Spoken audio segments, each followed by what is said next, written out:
Hello भाई, मैं हूं रोहन बटेजा और welcome back to my channel. और आज हम इस वीडियो में बात करने वाले हैं होंडा CR-V स्पोर्ट हाइब्रिड की कुछ अच्छी बातों के बारे में और कुछ बुरी बातों के बारे में, जो कि एक ओनर अपने ओनरशिप एक्सपीरियंस को शेयर करेगा। यहाँ पे वीडियो शुरू करने से पहले मैं आपको बता दूं कि इस गाड़ी को मैं 3 साल से चला रहा हूँ और ऑलमोस्ट 40,000 माइल्स के आसपास इस गाड़ी को मैं चला चुका हूँ।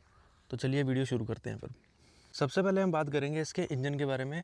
इसका जो इंजन आता है वो गैस प्लस हाइब्रिड इंजन है, और जो कि 201 bhp की पावर निकाल के देता है और 335 न्यूटन मीटर का इसमें टॉर्क निकाल के दे देता है।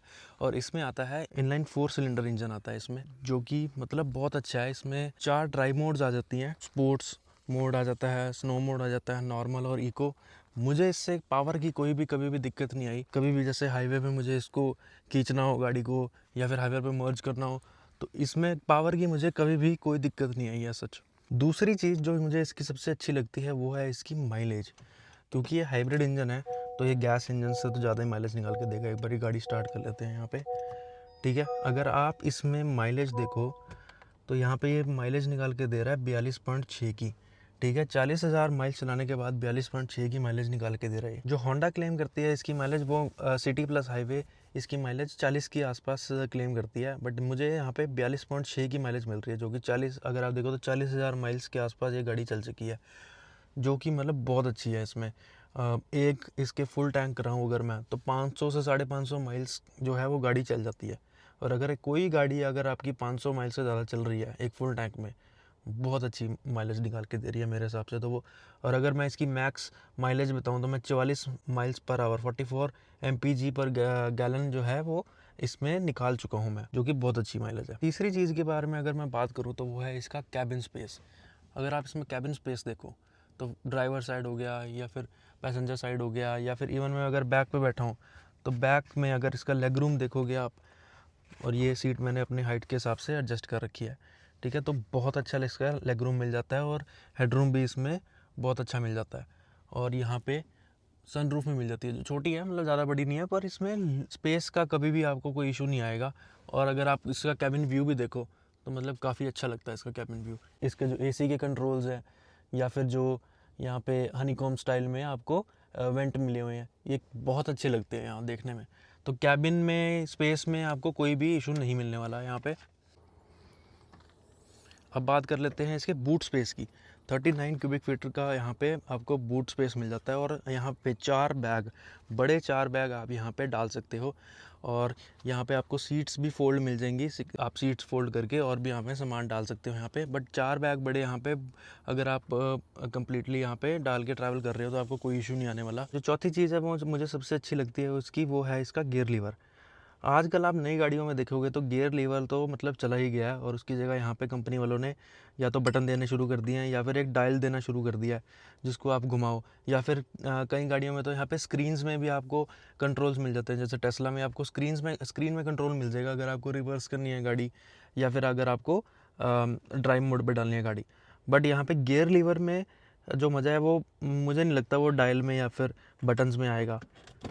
मतलब इसमें 4 यहाँ पे मोड मिल जाते हैं, पार्क, रिवर्स, न्यूट्रल, ड्राइव, और BB यहाँ पे रीजनरेटिव मोड है। और पांचवी और आखिरी चीज़ जो मुझे इस गाड़ी में सबसे अच्छी लगती है वो है होंडा की रिलायबिलिटी। होंडा का इंजन 1 लाख, 2 लाख, 3 लाख, 4 लाख माइल्स तक भी चला जाता है और कोई इंजन में कोई इशू नहीं आता, कोई कुछ नहीं होता इंजन्स को। इतना रिलायबल इंजन है इसका। जापानीज़ वालों ने अपने फीचर्स पे काम करे ना करे, बट इंजन में रिलायबिलिटी मतलब भर भर के देते हैं ये। तो उस मामले में तो ये गाड़ी 100 में से 100 नंबर लेके आती है रिलायबिलिटी के मामले में। चाहे होंडा होगी चाहे टोयोटा होगी, ये दोनों गाड़ियाँ ही 1 नंबर गाड़ियाँ हैं। अब बात करते हैं इसकी ऐसी चीज़ों के बारे में जो कि मुझे बिल्कुल अच्छी नहीं लगती, या फिर होंडा ने इस वेरिएंट में वो चीज़ें नहीं दे रखी हैं। सबसे पहले तो इसमें आ जाता है ब्लाइंड स्पॉट मॉनिटरिंग, जो कि मिसिंग है। वो जो यहाँ पे आपने देखा होगा एक आइकन आता है ब्लाइंड स्पॉट का, कि अगर गाड़ी अगर आपके पीछे है और ब्लाइंड स्पॉट जोन में है तो वह आपको दिखा देगा, जो कि मुझे लगता है US में एक बेसिक फ़ीचर है। हर गाड़ी में बेस मॉडल से ही वो देना चाहिए। यहाँ पे वो सेफ्टी फ़ीचर है, वो कोई यहाँ पे लग्जरी फ़ीचर नहीं है वो, जो कि बहुत अच्छा फ़ीचर है। दूसरी चीज़ की अगर बारे में बात करें हम, तो इसकी स्क्रीन यहाँ पे बहुत बहुत छोटी स्क्रीन है इसमें। यहाँ पे इसके कंपेटिटर्स जो हैं वो बहुत अच्छे अच्छे स्क्रीन्स दे रहे हैं। अगर आप किया स्पोर्टेज में देखो या अब वाली जो RAV4 जो नहीं आ रही है वो वाली भी देखो, उसमें स्क्रीन्स यहाँ पे 2-2 स्क्रीन्स 3-3 स्क्रीन्स कनेक्टेड स्क्रीन्स आ रही हैं यहाँ पे। बट यहाँ पे अभी भी वही 7 इंच की घिसी पिटी स्क्रीन अभी भी दे रहे हैं। ये पता नहीं क्यों अपग्रेड नहीं कर रहे हैं अभी भी। ये तीसरी चीज़ जो कि यहाँ पे मिसिंग है, एक फ़ीचर है, सेफ्टी फीचर है, वो मिसिंग है, वो है यहाँ पे TPMS का। तो अगर मैं इसके यहाँ पे सेटिंग्स में जाऊँ और सेटिंग्स में जाके यहाँ पे चेक करूँ कि मेरा टायर प्रेशर क्या है, तो ये TPMS कैलिब्रेशन का यहाँ पे सिर्फ यहाँ पे एक बटन दे देता है। ये नहीं बताता कि किस टायर में हवा कम है और किस टायर में कितनी हवा कम है। तो अगर जब भी टायर में हवा कम होती है तो सिर्फ ये एक वार्निंग दे देगा यहाँ पे कि आपके टायर में हवा कम है, बट ये नहीं बताता कि कौन से टायर में हवा कम है। तो वहाँ जाके आपको किसी भी लाइक गैस स्टेशन पे या फिर कॉस्को पे जाके आपको चेक करना पड़ेगा सबसे पहले कि यहाँ पे कौन से टायर में आपके हवा जो है वो कम है, और उसके बाद आप उसमें भरवा के यहाँ पे TPMS कैलिब्रेट को क्लिक करोगे, कैलिब्रेट पे क्लिक करोगे।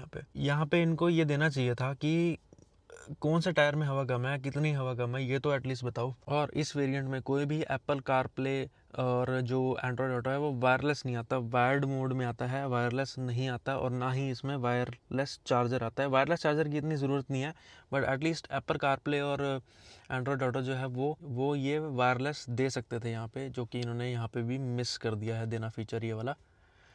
एक जो फ़ीचर यहाँ पे इन्होंने दिया है, ये दिया हुआ है यहाँ पे हीटेड सीट्स का। बट भाई इतनी गर्मी पड़ती है यहाँ पे टेक्सास में, US में, आपको हीटेड सीट्स की कभी ज़रूरत ही नहीं पड़ेगी। हीटेड सीट्स की जगह अगर ये वेंटिलेटेड सीट्स दे देते ना तो बहुत अच्छा हो जाता है यहाँ पे। तो मैं इसको भी यहाँ पे एक माइनस पॉइंट दूंगा यहाँ पे। ये फ़ीचर भी मिसिंग है इस गाड़ी का। और भाई इसके जो स्टॉक टायर आते हैं ना, वो कोई हैनकुक कंपनी है, मुझे नहीं पता कौन सी कंपनी है वो, पर इतने गंदे टायर आते हैं ना, उसके 25-30 हज़ार माइल ही निकालेंगे उसके बाद, और इतनी रोड नॉइज़ करते हैं वो, और ब्रेकिंग भी उसकी इतनी बढ़िया है नहीं। मतलब आपको अपग्रेड करना ही पड़ेगा। और मैंने यहाँ पे 30,000 माइल्स के आसपास, फिर उसके बाद मिशेलिन डिफेंडर 2 डलवा लिए थे, और ये अभी 10,000 माइल से ज़्यादा चल चुके हैं। ये बहुत अच्छा परफॉर्म कर रहे हैं इसके संग। एक और जो सबसे बड़ा नेगेटिव पॉइंट इस गाड़ी में आता है, इसमें कोई स्पेयर टायर ही नहीं आता। जी हाँ, 40,000 माइल्स, $40,000 देने के बाद भी अगर आपको स्पेयर टायर ना मिले तो भाई दुख तो होता है फिर। क्योंकि यहाँ पे टेक्सास में हमें, अगर आप US में भी हो तो आपको लॉन्ग ड्राइव्स करने पड़ते हैं, जो कि मतलब आपकी गाड़ी कहीं पे भी बंद हो सकती है, ठीक है, पंचर होगी। सिर्फ पंचर किट दे दी उन्होंने, कोई भी यहाँ पे वो नहीं दी स्पेयर टायर, जो कि बहुत मतलब बुरी बात है यहाँ पे। और इन सब चीज़ों के बाद भी अगर आप मुझसे पूछोगे ना कि ये गाड़ी क्या सही में वर्थ इट है लेनी या नहीं लेनी चाहिए, $40,000 इस पर खर्चने चाहिए, 2026 में इसको आपको ख़रीदना चाहिए या नहीं ख़रीदना चाहिए, तो भाई मैं अपना अगर ऑनेस्ट ओपिनियन दूँ यहाँ पे, तो जी हाँ बिल्कुल ये गाड़ी ख़रीदनी चाहिए। इसका स्पोर्ट वेरिएंट ख़रीद लो, बहुत सही रहेगा वो। चाहे इसमें थोड़े फीचर मिसिंग है, बट आपकी जो रिक्वायरमेंट है वो पूरी कर देते हैं। एटलीस्ट मेरी रिक्वायरमेंट इसने यहाँ पे पूरी कर दी थी, जो मुझे यहाँ पे चाहिए थी, ठीक है। और हाइब्रिड इंजन इसका आता है। अगर आपको किसी EV की तरफ नहीं जाना और गैस भी आपको नहीं लेनी है तो हाइब्रिड ले लो। हाइब्रिड आपको बढ़िया एवरेज निकाल के देगा। यहाँ पे होंडा की गाड़ी है, रिलायबल है, 2-3 लाख माइल आपके कहीं नहीं जाएंगे, बहुत ईजिली निकाल देगी ये बिना किसी इशू के।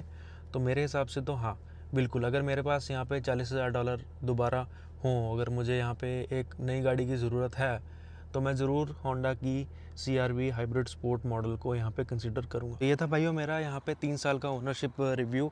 और अगर आपको वीडियो पसंद आई हो तो लाइक कर देना और चैनल को यहाँ पे सब्सक्राइब कर देना। Thank you so much for watching.